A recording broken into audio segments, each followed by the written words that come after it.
Olá, pessoal! Aqui quem fala é o professor Anderson. Bem-vindos a mais uma videoaula. Hoje o nosso tema vai ser processos de eletrização dos corpos. Ok, galera? Então vamos começar a nossa videoaula.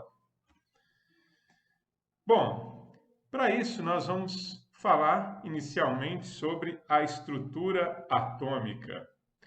A estrutura atômica é composta por três partículas fundamentais: prótons, cargas positivas, nêutrons e elétrons, cargas negativas.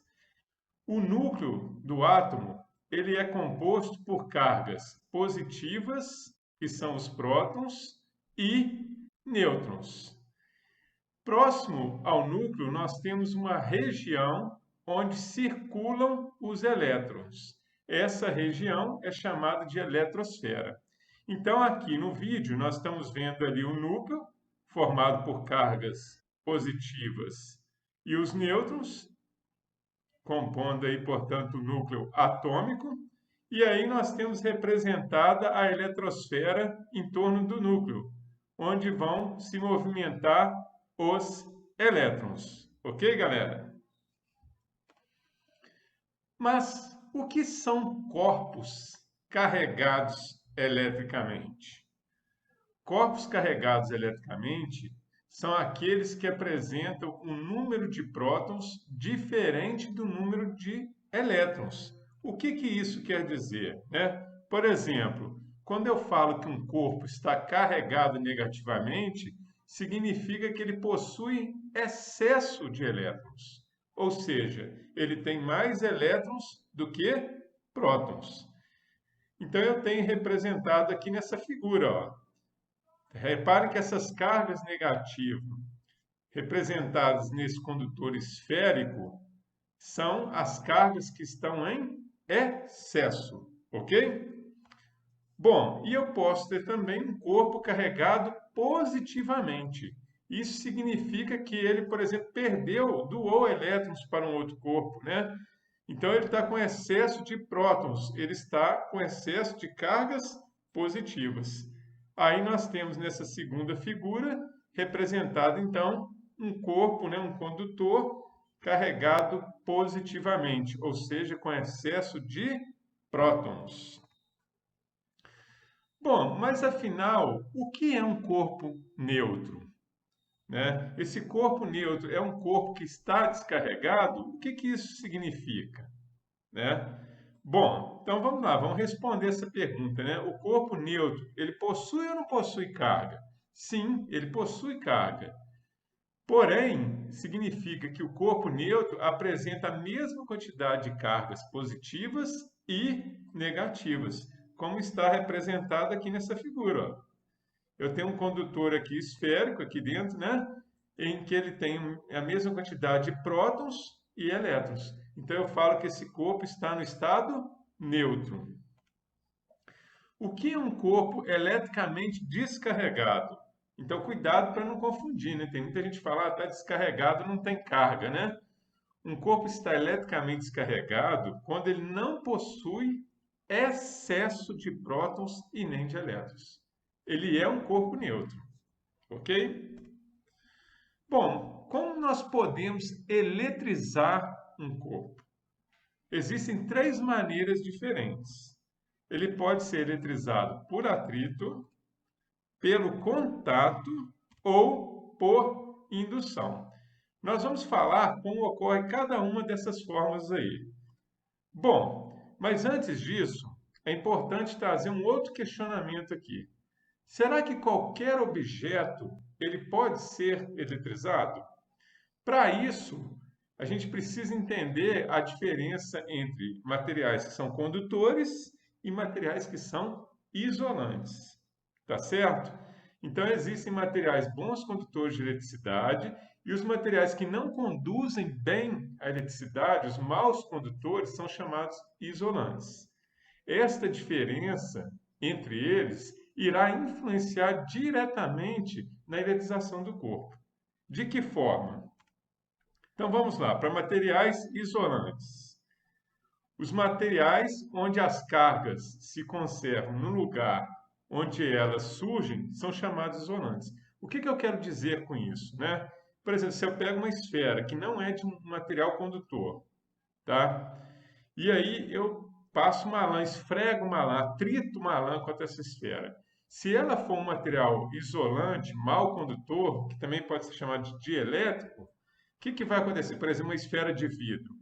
Os elétrons em excesso, né, eles vão acumular apenas aonde tiver sido esfregado o material, né? Pode ser uma lã, um tecido aí qualquer, tá certo? Não vai se espalhar por todo o corpo. Isso indica o quê?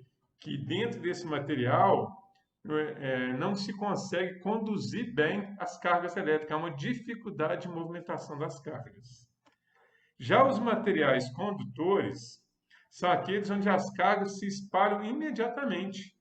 Ou seja, se eu pego uma esfera metálica e esfrego uma lã, as cargas em excesso vão distribuir por toda a superfície dela, uniformemente. Tá certo? Esses elétrons que estão mais afastados do núcleo, que se movimentam facilmente, são chamados de elétrons livres. A gente fala que eles estão fracamente ligados ao núcleo do átomo, tá certo? Bom, vamos então iniciar os processos de eletrização. Primeiro vamos falar da eletrização por atrito. Essa figura aqui, ela merece um destaque, porque aqui está representada uma resina encontrada na natureza, né? Que tem essa capacidade de atrair outros objetos, pequenos objetos, né? Quando surgiu essa resina, quando foi descoberta, né? Então a gente traz a história da eletricidade lá do século 6 a.C., lá na Grécia Antiga, quando o filósofo Tales de Mileto, após ele descobrir essa resina vegetal, fóssil, né?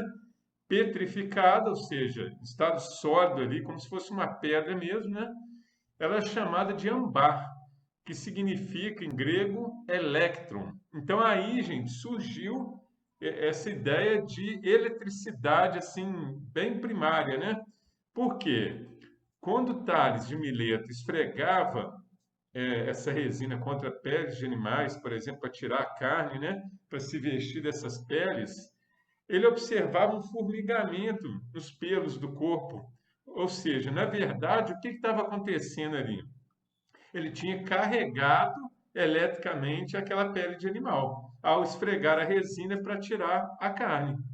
Então, Deus teve-se ali, na verdade, a primeira ideia de eletrização de um corpo, né? Bom, aí chegou-se à conclusão que ao atritar um objeto contra outro, ocorre a transferência de elétrons. Assim, o corpo que perde elétrons, ele tende a ficar carregado positivamente. Por que eu falo que é uma tendência? Porque depende da quantidade de carga que ele vai perder, né? Então, isso aí ele pode ter muito mais carga, muita quantidade de carga positiva e mesmo perdendo, ele pode ter muita quantidade de carga negativa, aliás, e mesmo ele perdendo elétron, ele pode se manter negativo. Ou o contrário, né? Ele pode receber cargas negativas e se manter positivo. Isso vai depender da quantidade de carga total dele, tá certo? Assim, o corpo que perde elétrons, então, tem a tendência de ficar positivo, assim como o corpo que recebe elétrons tem a tendência de ficar carregado negativamente. Bom, mas e aí? Se eu pegar dois materiais e estiver atritando um contra o outro, como que eu vou saber quem vai ganhar e quem vai perder elétrons?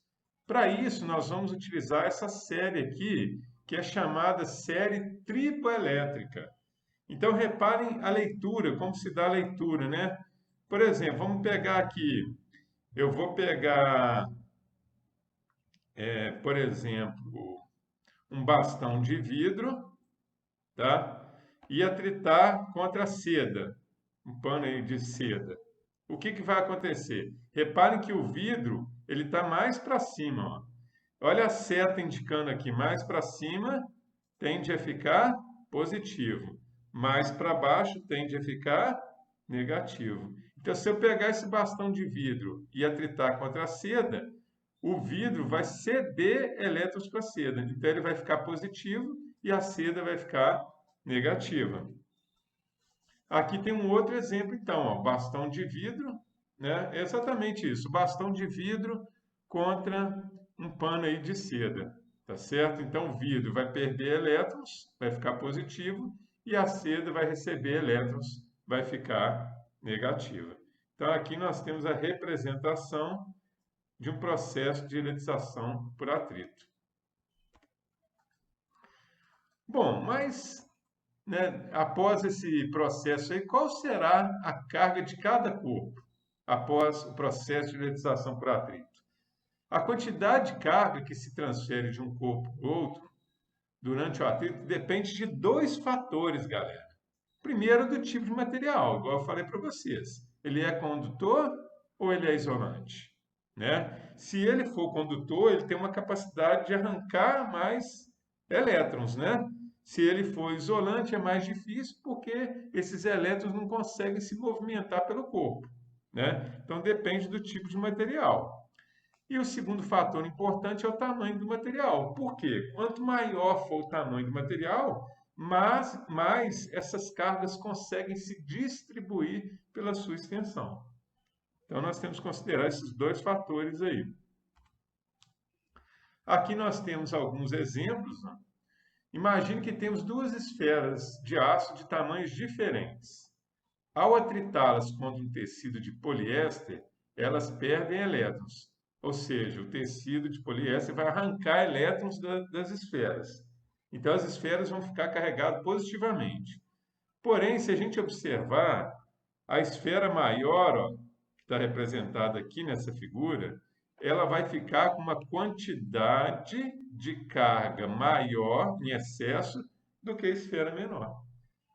Então, foi justamente aquilo que eu falei anteriormente, né? A quantidade de carga que vai transferir de um para o outro vai depender também do tamanho do material. Né? Aqui, no caso, nós estamos considerando material condutor. Né? Bom, ao eletrizar materiais condutores e materiais isolantes, podemos observar diferenças nos resultados. Nos materiais isolantes, o que vai acontecer? Então, se eu pegar uma esfera de um material que é isolante, vou esfregar um tecido nela. Reparem que as cargas, ó, elas acumularam somente na região onde foi esfregado o tecido. Esses elétrons em excesso, eles não conseguem se movimentar porque o material não é condutor. Agora, se eu tiver um material condutor, essas cargas vão se distribuir por toda a superfície esférica. Tá vendo? Percebem como é que é diferente, então? Né? O processo num condutor e no outro isolante. Né? Bom, vamos falar agora do processo de eletrização por contato. A eletrização por contato, gente, diferentemente da eletrização por atrito, necessita de pelo menos um dos corpos carregado eletricamente. Eu posso ter um corpo neutro, mas o outro tem que estar carregado. Para entender o funcionamento do processo da eletrização por contato, considere um condutor carregado positivamente e o outro condutor neutro, conforme está representado aqui na figura. Ó. Então, aqui eu tenho um condutor com excesso de prótons e aqui eu tenho um condutor no estado neutro. Reparem que ele está apoiado numa base de material isolante, para não ocorrer o aterramento aqui. Tá certo? Aproxima-se o condutor positivo do condutor neutro, até que haja um contato entre eles. Então, olha aqui, ó, representado aqui, ó. Houve o contato entre eles. Aí, o que vai acontecer na hora desse contato? O corpo que está no estado neutro vai ceder elétrons para o corpo que está carregado positivamente. Então, vai haver passagem de elétrons de um para o outro. E depois eu separo esses corpos. Ao separar, o que aconteceu? Mesmo o corpo aqui, que estava acima aqui, este corpo, né? Mesmo ele recebendo elétrons, ele ainda ficou positivo. Por quê? Porque ele tinha muito excesso de cargas positivas. E o outro que estava no estado neutro e perdeu elétrons também ficou positivo. E reparem que a quantidade de carga deles no final foram iguais. Por quê? Porque eles são feitos de mesmo material e eles são do mesmo tamanho. Então a gente pode tirar uma média aritmética aí para calcular a quantidade de carga que cada um fica no final, tá certo? Mas isso a gente vai falar mais adiante, que é o princípio da conservação da quantidade de carga. E o processo de eletrização por indução, né? Bom, até agora nós vimos que a eletrização por atrito e por contato, obrigatoriamente, há necessidade de um contato físico, né? Já na eletrização por indução, isso não é necessário. E é por isso que o processo recebe esse nome. Bom, vamos tratar de uma situação aqui com três esferas, três condutores. Um está carregado eletricamente e os outros dois estão no estado neutro. Então, ó, eu tenho aqui um carregado, positivo, e esses dois aqui embaixo estão no estado neutro, um encostado no outro. Tá, aí o que vai acontecer? Eu vou aproximar o condutor que está carregado positivamente dos outros dois. Então, o condutor que está carregado, ele é chamado de indutor. Os dois condutores que estão no estado neutro são os induzidos. Olha o que vai acontecer. Quando eu aproximo o condutor positivo dos outros dois, os que estão neutros, vai haver o quê? Uma separação das cargas. Por quê? Cargas de sinais contrários são atraídas e cargas de mesmo sinal se repelem. Então, ocorre ali uma separação de cargas.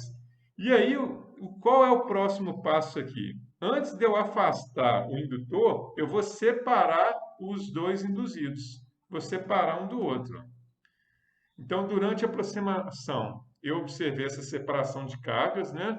Como o indutor é positivo, o induzido mais próximo ficou negativo e o outro ficou positivo. Aí, com o indutor ainda próximo, eu separando, o que vai acontecer, né? Eu vou ter que um induzido ficou carregado negativamente e o outro induzido ficou carregado positivamente. Então, esse aqui foi o resultado final da eletrização dos corpos que estavam inicialmente no estado neutro, né? Então, esse é o processo de eletrização por indução. Como eu falei anteriormente, né, a quantidade de carga nesse processo, ela se conserva. Então, por exemplo, se for uma eletrização por contato de corpos idênticos, vamos pegar esse exemplo, né? Eu tenho aqui, ó, quantidade de carga A do corpo A, quantidade de carga QB do corpo B. Depois do contato, a quantidade de carga deles vai ser diferente, tá? Então, pela conservação, ó, se eu somar a quantidade de carga do A mais de B antes do contato, tem que ser igual à quantidade de carga de A e de B após o contato. E como que eu posso calcular essa carga final deles? Pegando a carga inicial de cada um, somando e dividindo por 2. Ou seja, tirando uma média aritmética. Cuidado, galera. Isso aí é válido dessa forma para corpos idênticos. Ok? Bom, vamos ver um funcionamento aqui de um pêndulo eletrostático, né? Vou falar o que é o pêndulo para vocês, que ele consegue ilustrar algumas etapas aí de eletrização dos corpos, ok? Vamos ver como é que funciona então, né? O que é, na verdade, o que é um pêndulo eletrostático? Eu tenho uma haste, uma base de material isolante, aqui é de madeira, tá? Uma linha onde eu vou pendurar aí, ó, eu cortei uma circunferência de papel alumínio, tá certo? Eu vou pegar um bastão de plástico e vou atritar, então, por exemplo, contra um papel toalha. Né? Esse vídeo aí da Univesp, ok? Da USP, né? Então, atritando vai haver a passagem, né? Eu estou transferindo elétrons, então, tá? o bastão está ficando carregado negativamente.